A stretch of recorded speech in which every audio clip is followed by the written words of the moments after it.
ముఖ్యంగా యువత బాగా చదవండి. చదువు మీ జీవితాన్ని మారుస్తుంది. ఈ వ్యసనాలకు దూరంగా ఉండండి.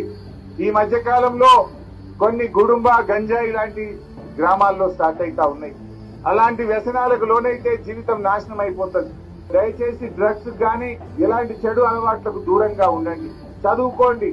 ఈ ఆన్లైన్ గేములు ఆడి తల్లిదండ్రులను ఇబ్బంది పెట్టకండి. కొంతమంది యూత్ ఆన్లైన్ గేములు ఆడి లక్షల రూపాయలు కూడగొట్టే పాపం తల్లిదండ్రులు ఉన్న భూమి జాగా ఇల్లు అమ్ముకునే పరిస్థితి వస్తుంది. ఎవడు ఏ ఆన్లైన్ గేమ్ మనకు పైసలు ఇయ్యది. మనను గుంజుకోవడం, మనం దోసుకోవడం తప్ప ఆ గేమ్ ఆడి పైసలు సంపాదిస్తామంటే అది మూర్ఖత్వమే. మనం సంపాదించడానికి వాడు గేమ్ పెట్టడా? మనం దోసుకోనికి పెడతాడు వాడు.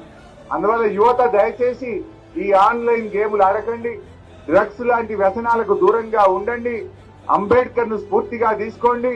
మంచి చదువుల కోసం, మంచి సమాజం కోసం, అంబేద్కర్ స్ఫూర్తి కోసం అంకితమయ్యే విధంగా ప్రతిజ్ఞ చేసి ముందుకు సాగాలని చెప్పి యువతకు పిలుపునిస్తూ జై భీమ్, జై భీమ్.